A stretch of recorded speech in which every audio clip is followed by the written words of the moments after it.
Darius Marder, I'm curious, which was harder, the 25 days that you spent filming Sound of Metal or the 23 weeks that it took to get that sound mixing just right? Oh, the sound was harder. You know, filming was like, filming is life, you know? Filming is to tell you the truth, I love every aspect of filmmaking. I love the writing. I love the dreaming. I love the editing. I used to be an editor. I really do like all of the different disciplines.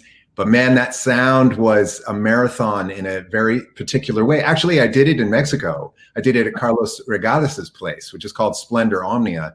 Might be fun to talk about afterwards, but I had a really, really incredibly deep journey. I did it in 3 countries: Paris, LA, which is not a country, by the way. We'll tell you, and Mexico. But it was amazing. So is Nicola Becker based in Paris? Because I know that's where you went to meet him to talk about the film. And how did you decide on him to be the person that would be the supervising sound editor?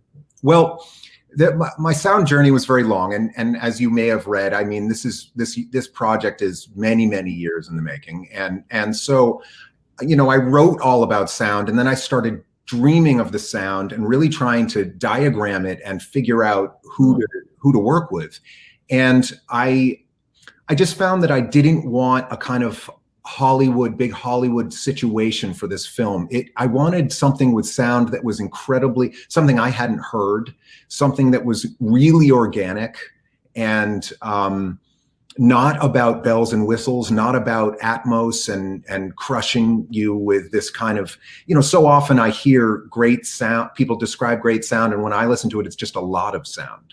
Yeah. And that's not what I think of as great sound. So I was looking for a kind of sound artist, and I actually found Nicola. I found him through a friend of mine that's a musician, Thomas Bartlett. He's an amazing producer in New York. And he said, you know, there's this guy that he's kind of a sound wizard. And, you know, so I called Nicola and we talked, and then I went to Paris and we had a little get to know each other time. And also we spent time together. We like mic'd inside of skulls and just like took this big sonic dive. Actually, the very first thing we did was we went into a soundless chamber in Paris, which is in a museum, and it's in a sound museum in Paris. And it's like this, it's this place you go in and there's just no sound. It gets rid of all the sound in the air, and you almost feel like the sound is being sucked into your body. And that was a wonderful experience, because that's actually how we approached the diegetic sound in the film, was by miking actually the inside of Riz. And truly, and we did that, you know, after every scene, you know, so you get really the heart and this whole kind of biological quality, which is gross and weird and kind of awesome.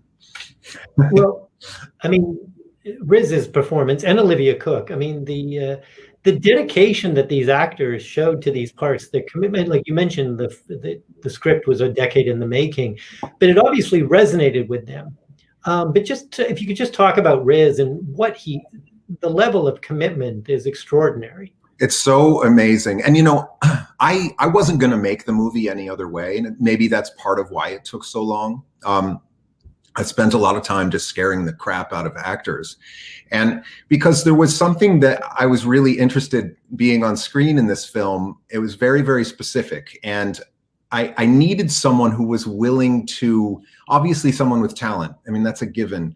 And Riz has that in spades, but also someone who was willing to build a foundation that was physical, you know, that wasn't about this, wasn't just analyzing, it was actually physical and embodying a character. That was really exciting to me. So I dared someone to learn the drums. I dared Riz in our first meeting to learn the drums from scratch. You know, everything we do is pretty real in the film. So, you know, I said, look, you're going to be playing a concert in front of a live audience in a club. And if you suck, you suck. You know, I'm not here to make you look better. I'm not going to give you a safety net. I'm not going to shoot cutaways. I'm not going to put other people's hands in, making you look good. That's not the movie we're making. You're going to be as good as you get. And I promise you, I will not film it. I won't even film it giving myself an out. It will be uncheatable. So you better earn it. And it's a horrible thing to say to an actor, actually, but it's exactly what I said. And I also said, you know, you're going to be in a deaf community for, as a character, your character has lived in a deaf community for 4 to 6 months. So you have to learn ASL to the degree that Ruben would know it. You can't just learn your lines. You have to be able to improvise. It's disrespectful to the deaf community. You have to show up with a command of that language. It helps that he's kind of superhuman and has this, you know, photographic memory. But he moved to Brooklyn for 7 months and gave himself to that process. And man, it is so. I mean, I almost tear up just thinking about it because it's an unbelievable gift, you know? Well, and then I think of two other sort of pieces of the puzzle, the triangle, Olivia Cooke, who's a revelation, and the transformation of her character in the film. Yeah. And what you, again, taught herself to play the guitar and what you inspired in her. But I've got to talk to you about Paul Raci.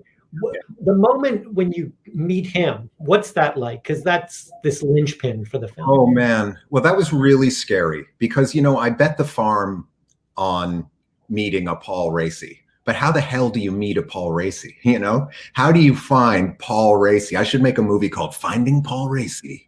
I don't know. I had turned away actors for that role who were hearing actors who weren't from deaf culture. And even when I needed funding for the movie, I had, you know, I said meeting Robert Duvall. I wouldn't do it, even though I love these actors. It wasn't right for this movie. It had to be legit.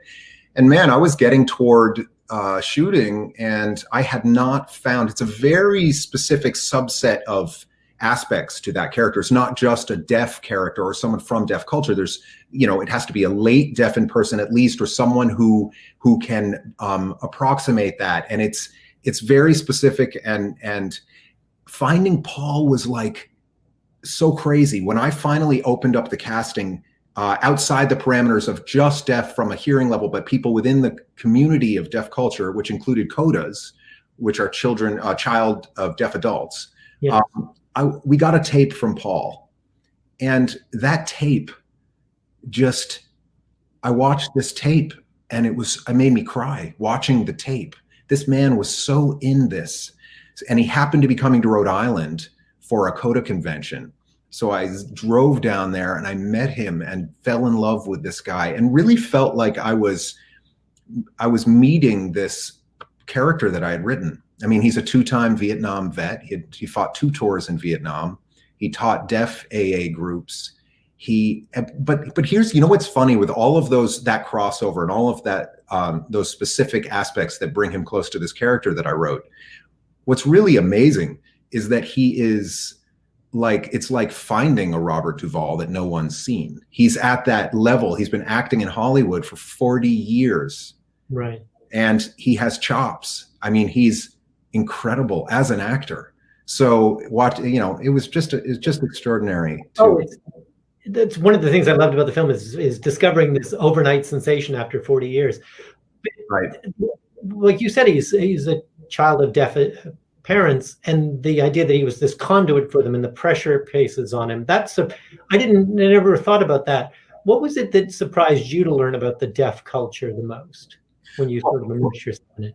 Well, first of all, that it is a culture. I mean, I did so much research, you know, and spent time in this. And I had a deaf grandmother, a woman that went deaf early after taking an antibiotic, but she wasn't from deaf culture.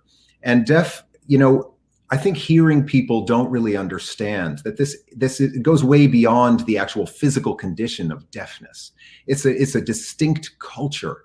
And in that, and under the umbrella of deaf culture, there's many subcultures. But the culture, deaf culture with a capital D, is a very real thing. And that's the first that's the first huge learning curve. Aspects of that curve, you know, we're very hearing centric. We're very able-bodied thinkers, many of us. We think of ASL as an interpretation of English. It is not. American Sign Language is a different language. It has nothing to do with English. And these are these many things that become unraveled when you get deeper and deeper into deaf culture. It was just such a gift to be invited in. I think one of the things that really surprised me in such a beautiful way is is the way in which so many people that were on my set looked out for each other. It's extraordinary. I think it has maybe it has something to do with the fact that they're very used to not being looked after by the rest of society, but they really look after each other. They notice things, and they move to each other. And the other really profound and beautiful thing is that I don't think you'll ever be around a group of people that are better listeners than deaf people. And part of the reason for that is, like, if you're talking to me, hearing people, we do this all the time. We're like, yeah, and you can't do that. Right. You can't do that. You have to be connected, and it's extremely physical. So it's interesting. I used to be an actor. I studied a lot of Meisner and stuff, and that's what acting's all about. Acting's all about listening, as we all know, and it's all about presence. And there's such a well of opportunity within the deaf community, because they're some of the most present people I have ever met. Yeah. Well, in a different use of the word present, but this gift you gave us of this film is really just so wonderful. Thank you. I look forward to talking to you with the rest of the directors. Me too. Thank you.